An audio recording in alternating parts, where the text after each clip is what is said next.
j'étais là maintenant. Je vais vous donner un petit verset avant de rentrer dans le message. Vous permettez? Amen. Amen. J'étais en train de lire justement ce verset qui m'a fait aussi beaucoup de bien là maintenant. Ésaïe verset 60. Premier verset, il dit ainsi, regardez. Lève-toi, sois éclairé, car ta lumière arrive et la gloire de l'Éternel se lève sur toi. Église. Amen. Gloire à Dieu. C'est du promesse de Dieu. Alléluia. Voici les ténèbres couvrent la terre et l'obscurité les peuples. D'accord? Mais sur toi, l'Éternel se lève. Sur toi, sa gloire apparaît. Gloire à Dieu. C'était un verset qui m'a vraiment plu ce matin. Et maintenant, je voudrais qu'on puisse rentrer plus dans le message que Dieu a mis dans mon cœur. Amen. Nous devons être éclairés. Alléluia. Amen. Gloire à Dieu. Bien.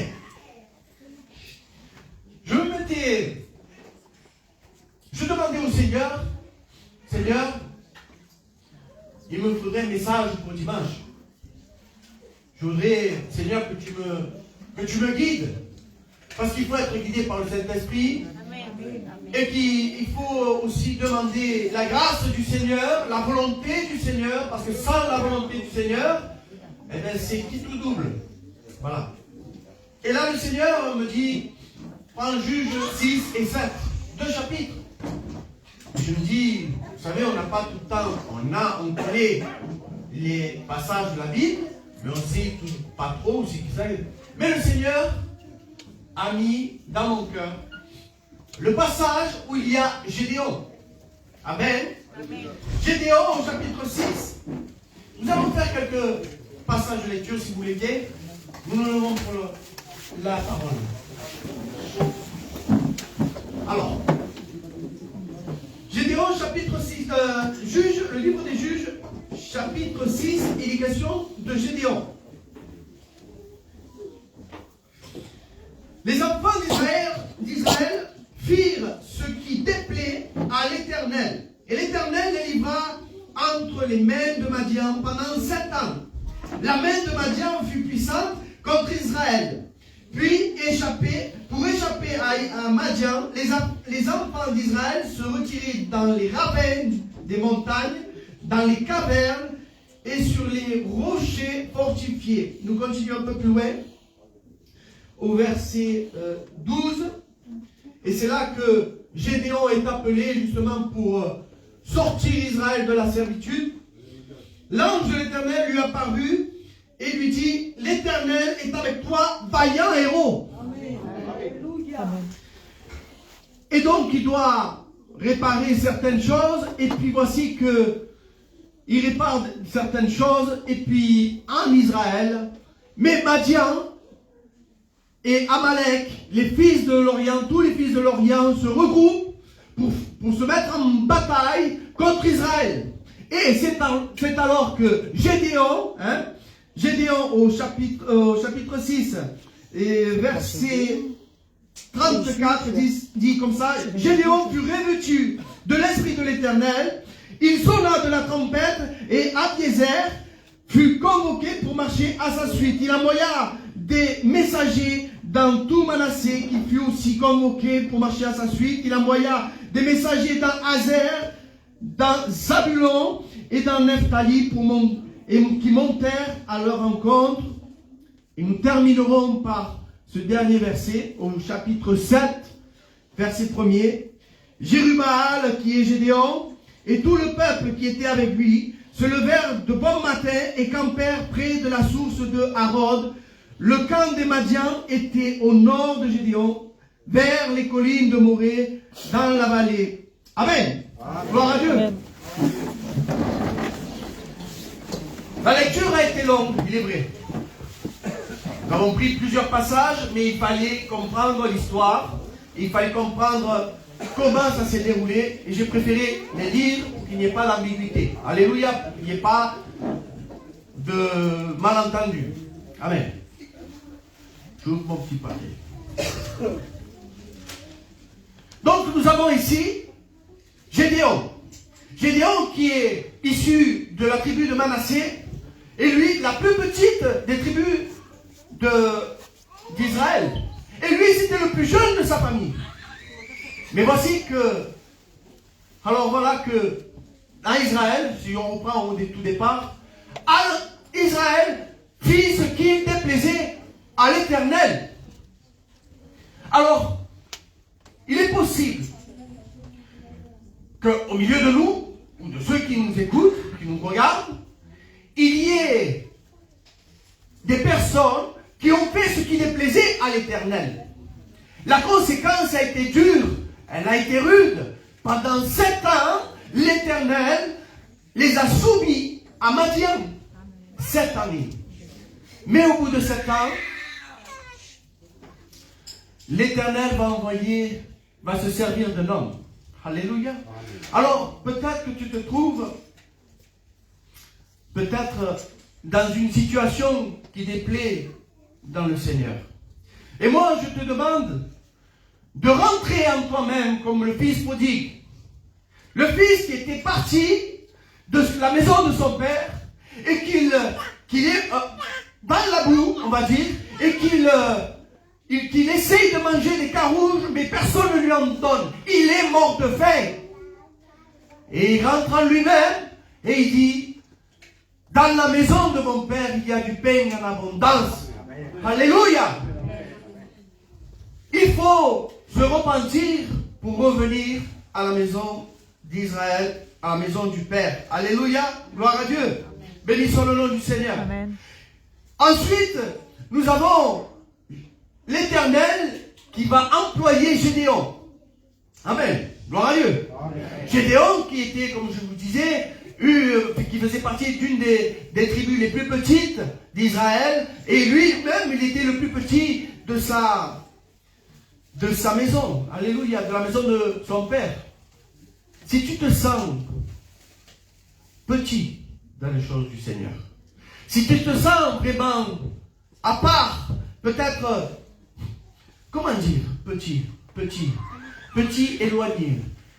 éloigné peut-être sans consécration, si tu te sens vraiment loin de Dieu, sache que Jésus n'éteindra pas le luminon qui fume. Amen. Alléluia. Amen. Dieu ne te laisse pas de côté. Mais il te donne encore une deuxième chance. Amen. Une troisième, quatrième. Tant que les portes de la grâce sont ouvertes, tu as la possibilité de te repentir. Amen. Après, il n'y aura plus de moment. Et c'est maintenant qu'il faut saisir.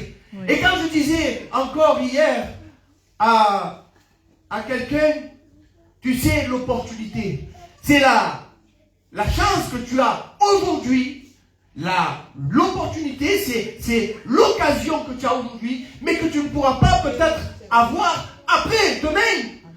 Vous savez que le lendemain ne nous appartient pas. Nous devons saisir la grâce. Nous devons nous efforcer de rentrer par la porte étroite. Il est question du salut. Le salut est personnel. On ne peut pas sauver un ou l'autre. Je ne peux pas sauver ne serait-ce que mon frère qui est encore dans le monde. Je ne peux pas sauver les plus proches de moi. Paul était en train de dire, j'aimerais me faire anathème pour que les gens de ma maison, de la maison de mon père, puissent rentrer dans la grâce. Mais il n'a pas, s'il pouvait le faire, il le faisait, mais il ne peut pas le faire. Parce que le salut est personnel. Amen. Il faut lutter. Tu ne peux pas te débrouiller tout seul, car le Seigneur, il dit, vous ne pouvez rien faire sans moi. Alors il faut se raccrocher à lui. Amen. Béni soit le nom du Seigneur. Alors, Dieu envoie Gédéon. Gédéon, qui lui se disait, il se méprisait, je suis le plus petit, l'un des plus petits, comment je vais être moi quelqu'un d'important? Parce que, attendez, rappelez-vous ce qu'il a dit. Il lui dit ainsi, l'Éternel est avec toi, vaillant héros. Hein? L'Éternel est avec toi, vaillant héros. Je veux te dire quelque chose. Que par ton témoignage, que par tes paroles, par ton comportement, par notre comportement, notre façon de parler, alors tu peux être aussi un vaillant héros. Alléluia. Un employé de Dieu. Alléluia. Quelqu'un qui peut écouter tes paroles, ta sainteté, comme on dit ici, hein, ta sanctification, le résultat de ta sanctification, il peut être touché de la grâce de Dieu. Il entend que tu as un Dieu. Il entend que tu as un Dieu puissant. Regardez. Vous savez, dans les moments favorables ou non, nous devons annoncer l'évangile. Amen. Amen. Hier, je vous raconte quelque chose comme ça. Hier, je reçois un coup de téléphone. Permettez que je m'enlève parce que je suis obligé. Hier, je reçois un coup de téléphone commercial. Mais vous savez que les téléphones commerciaux, ils sont assidus. Ils sont tout le temps, vous recevez tout le temps.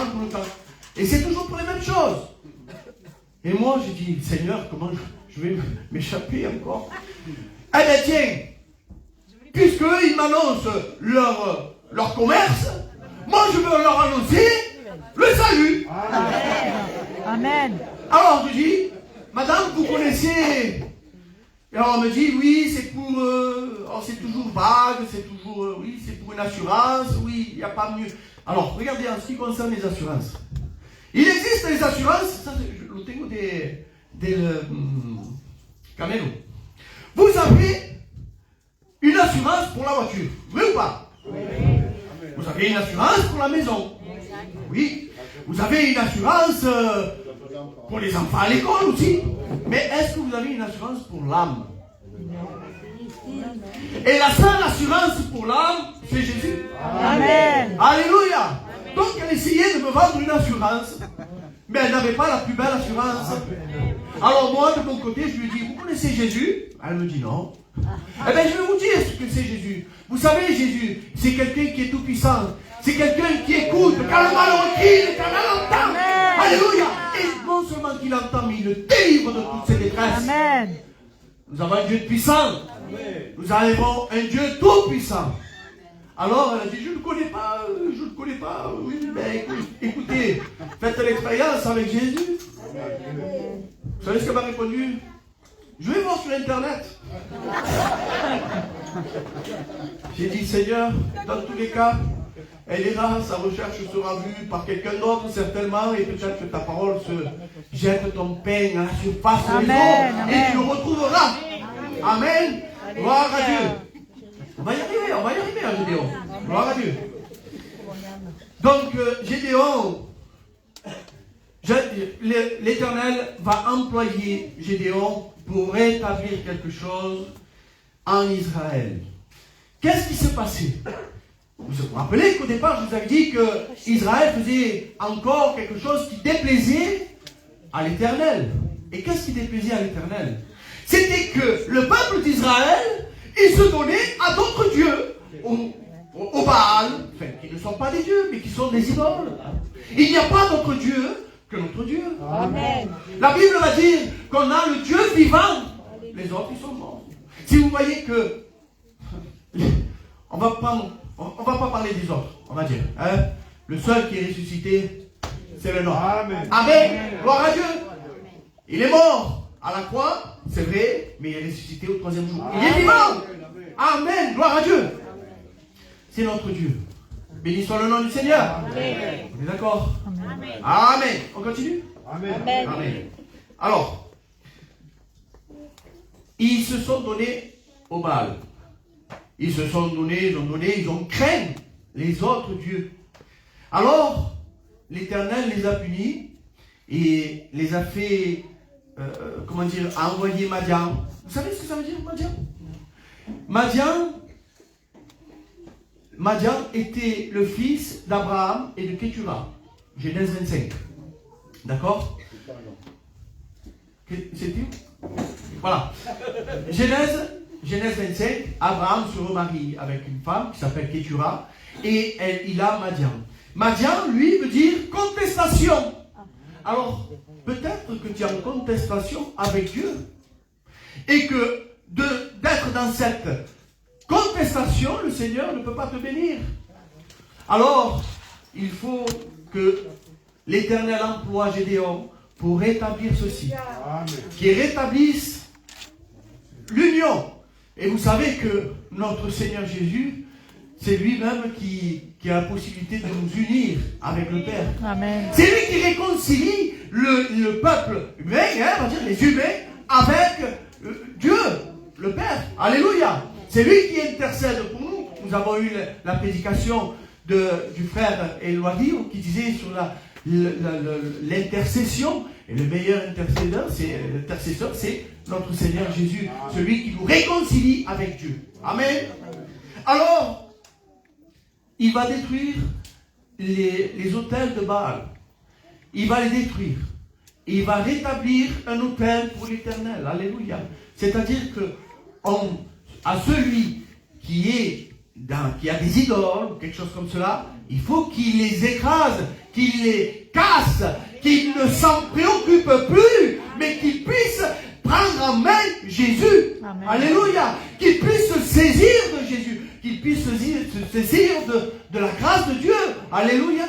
Et c'est ça qu'il fallait rétablir dans Israël. La confiance du peuple d'Israël avec Dieu. Parce que s'il y a un manque de confiance, et on va revenir sur ce truc, mais bon, s'il y a un manque de confiance en l'Éternel, forcément tu vas vouloir chercher une autre alternative, et ce n'est pas la bonne. Amen. Là où tu dois avoir confiance, c'est en notre Seigneur Jésus-Christ. La confiance veut dire avoir de la foi. La foi, c'est ce qu'on ne voit pas. C'est l'assurance des choses qu'on ne voit pas. Des choses qu'on espère. Alléluia. Mais une affirmation des choses qui vont arriver. Mais qu'on le sait. Pourquoi? Parce que c'est écrit dans la parole. Mais si tu ne lis pas la parole, si tu ne lis pas, si tu ne pries pas, quelle communion tu peux avoir avec le Seigneur? Alors, c'est ce qu'il fallait rétablir en Israël. Il fallait rétablir la réconciliation avec Dieu. Et c'était important. Il fallait le faire. Avant de pouvoir ôter les Madianites, ôter l'oppression, ôter la contestation, il fallait rétablir la vie. Il fallait rétablir l'union avec Dieu. Amen. Gloire à Dieu. Amen. C'est bon? Amen. Amen. Gloire à Dieu. Je vous fais participer un peu. Béni soit le nom du Seigneur. Et donc, à partir de là, les Madianites, avec Amalek et tous les enfants de l'Orient se réunissent et campèrent. Et ils se sont rassemblés, ils passèrent le Jourdain et campèrent dans la vallée de Jezreel. D'accord? Un peu plus loin, dans le verset 7, ils vont dire ainsi, que Jérubaal, qui est Gédéon, et tout le peuple qui était avec lui se levèrent de bon matin et campèrent près de la source de Harod. Le camp de Madian était au nord de Gédéon. Vers la colline de Morée, dans la vallée de Jezreel. Alors, on va parler de la situation. Les Madianites, avec tout ce peuple qui se sont réunis, ils se sont rassemblés. Mais pour écraser une fois de plus le peuple d'Israël. Vous savez ce qui s'était passé?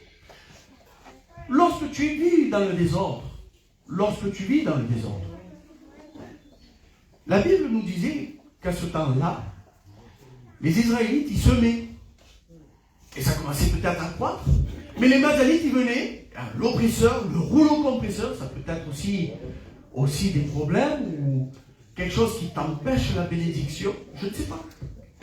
Qui t'empêche de courir ou qu'est-ce qui t'empêche de courir vers la gloire de Dieu? Mais si tu l'as en toi, ce problème, cette entrave, mais ça ne peut pas porter du fruit. Regardez ce qu'il dit. Les Madianites, lorsqu'ils ont vu qu'il y avait des récoltes, qu'ils allaient récolter, ils arrivaient et ils cassaient tout. Et ils tombaient dans la famine. Il n'y avait plus rien à manger. Donc si tu es dans le désordre, tu ne peux pas manger de la parole de Dieu. Parce que tu n'y arrives pas. Alors il faut que tu te mettes en règle avec le Seigneur pour pouvoir manger la parole. Amen. Amen. Pour que tu puisses manger. Allez. Le lait, c'est facile. On va dire comme ça. Le lait, c'est facile. Vous savez ce que c'est le lait? Le lait spirituel, c'est quand on va dire Jésus est mort à la croix pour toi. C'est simple. Jésus a pris ta place et t'a réconcilié avec toi. Oui, ça c'est simple. Tu n'as rien à faire, tu as juste à accepter la grâce. Oui, ça te désaltère, c'est le salut. Mais quand tu dois manger du solide, oui, du solide, il en faut aussi, il faut grandir. On est en train d'en parler. Et le solide, c'est comme dit Paul, c'est la viande. Et la viande, pour les chrétiens, eh ben c'est dans les épîtres. Tu ne dois pas faire ci, tu ne dois pas faire ça. Ou fais attention comment tu le fais. Et nous devons avoir une vie réglée. La sanctification. Amen. Et c'est ça, accepter de dire, que le Seigneur te dise, ne fais pas ci, ou ne fais pas ça, parce que ça me déplaît. Et ça c'est là. Et ça c'est la carne. Voilà. D'accord? Amen. Et nous devons grandir. Si tu manges la carne, eh bien, si tu manges la viande aussi, et le lait, eh bien, ça te fait grandir. Alléluia. Merci Seigneur. Gloire à Dieu. Pas long, je vous ennuie pas, oui. Voilà. Alléluia. Donc, j'en étais où? À la viande. Voilà. Donc, voilà ce que le Seigneur, il disait, c'est que Gédéon, maintenant, il doit combattre. Et dans la vie spirituelle, si nous n'avons pas de combat, on ne peut pas croître. Si on n'a pas de combat, tout va bien. Mais on ne grandit pas. On n'a pas. Jacques va dire ainsi, c'est à force des tribulations. Il faut les prendre avec joie. Et qu'on puisse, et que ce soit difficile, attention. Mais nous devons les prendre avec joie pour pouvoir faire croître la patience, par exemple. Alléluia. Et ça, la patience fait partie d'un fruit de l'esprit, d'une facette du fruit de l'esprit. Alléluia. Amen. Donc, il est nécessaire de se mettre en bataille. Alléluia. De pouvoir combattre, mais avec l'Éternel. Amen. Alléluia. Amen. Nous avons empêché tout ce qui nuisait, qui ne plaisait pas au Seigneur. Et maintenant, on va pouvoir combattre pour pouvoir se dépouiller de l'oppression, de tout ce qui, de la contestation, de tout ce qui, en plus, la sanctification. On va les enlever, tout ce qui t'opprime. Alors, il se range en bataille, et là maintenant, Gédéon va sonner, pris par l'Esprit Saint, il va sonner de la trompette. Et là, quand tu vas te battre, il faut que tu te battes aussi, parce que tout seul, tu ne vas peut-être pas y arriver. Mais alors appelle tes frères, appelle tes sœurs, unis-toi. C'est dans l'union que le Seigneur bénit. Amen. Amen. Moi j'exhorte,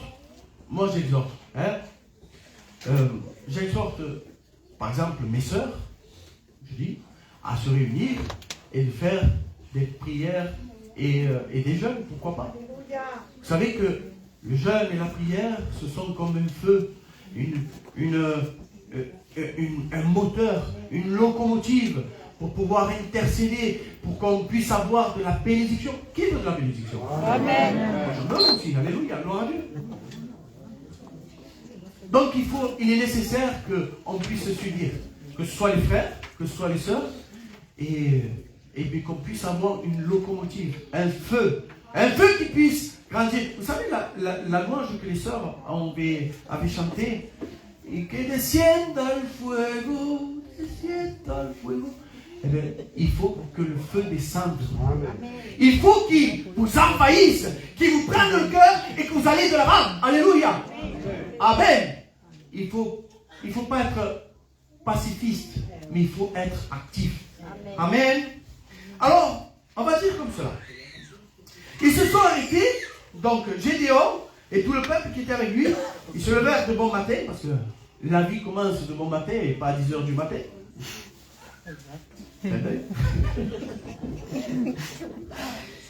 Et campèrent près de la source de Harod.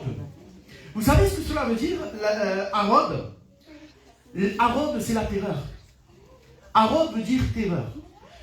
Les hommes de Gédéon et les hommes de Gédéon, ils campèrent à côté de la source de la terreur. Et combien il y a de fois qu'avant la bataille, nous sommes terrifiés. Nous sommes terrifiés. Je vous dis quelque chose. Mais ça vient de Dieu. Peut-être que tu as envie de faire quelque chose pour la gloire de Dieu.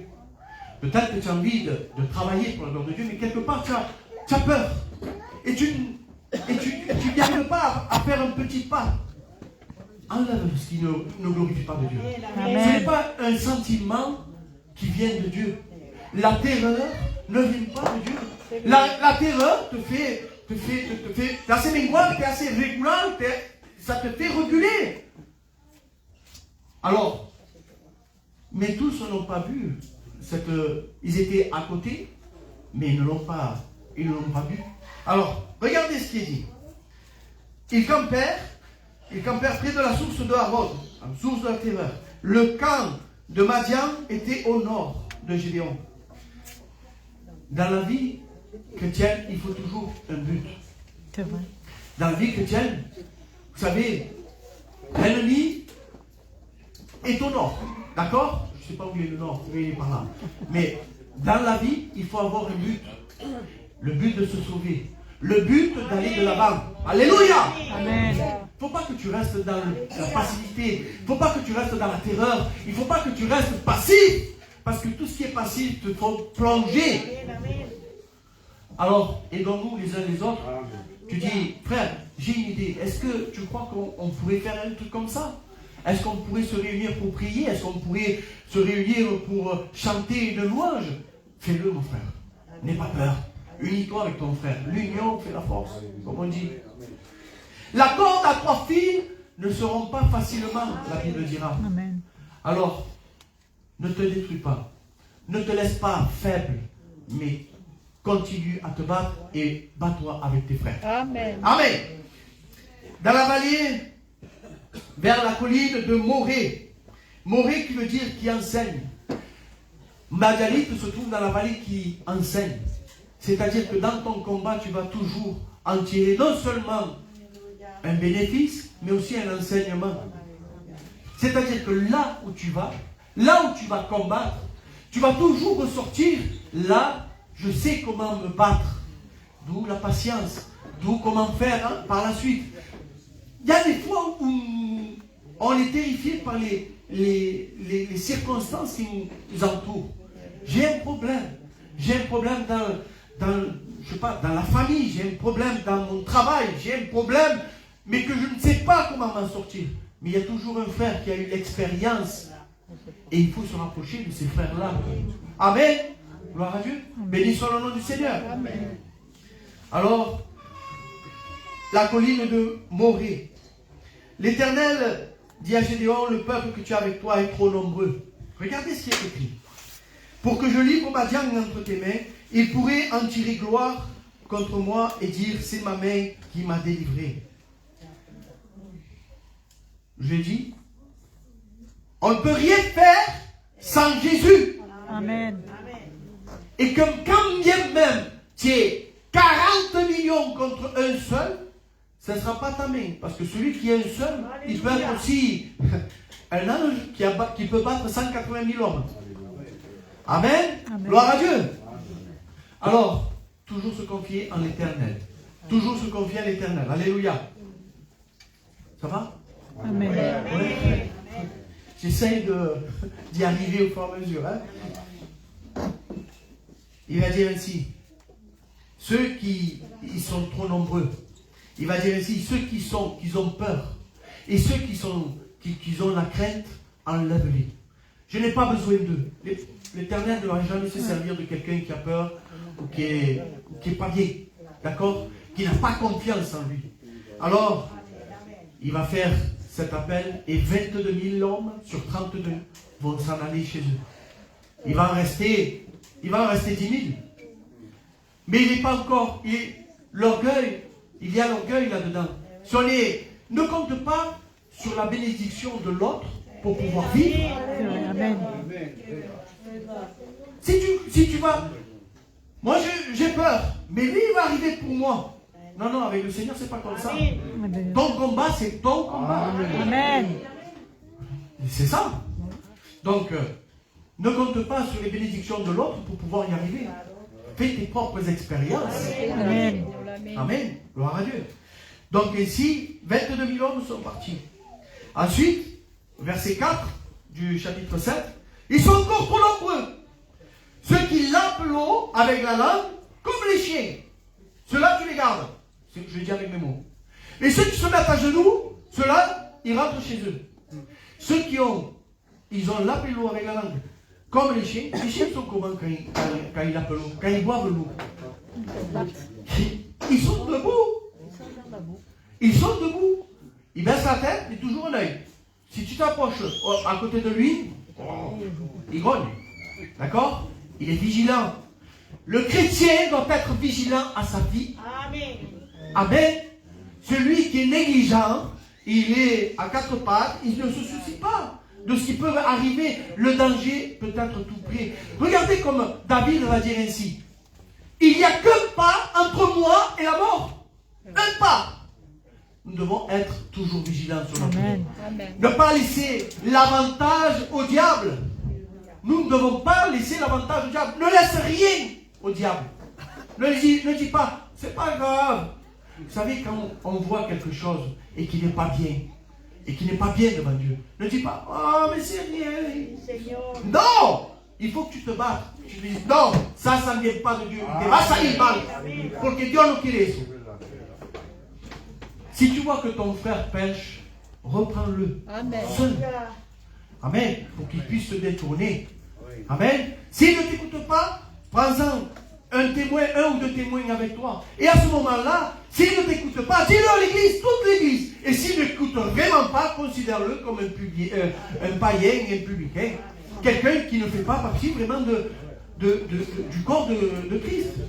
Mais avant tout, tu dois essayer de le rattraper. Amen. Alléluia. Amen. Il est long ce Gédéon. Merci Seigneur pour ton enseignement. Toute ta parole, Seigneur Jésus. Ils sont vigilants, ils veillent et ils prient. Le Seigneur dit ainsi, veillez et priez, afin de ne pas tomber en tentation. Il y a un verset dans Hébreux 12 qui va dire ainsi, prenez garde, frères, que personne de vous, qu'aucun de vous n'ait un cœur mauvais et incrédule au point de se détourner de Dieu, du Dieu vivant. Mais exhortez-vous les uns les autres.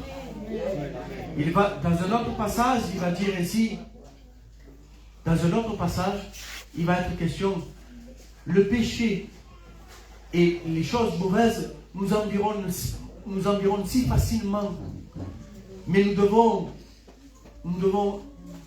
faire sortir cela et courir vers le Seigneur. Alléluia. Amen. Nous devons sortir ce qui ne glorifie pas le Seigneur. Amen. Je continue pas. Amen. Je suis un peu long quand même. Seigneur, il m'en tue. Gloire à Dieu. Bien, tout cela pour dire, voilà, on arrive à la fin. Vous savez que Gédéon a été choisi par Dieu lorsqu'il y a eu un moment de grande détresse. Parce que quand le malheureux crie, l'Éternel entend et le délivre de toutes ses détresses. Amen. Vous savez, mais il faut crier.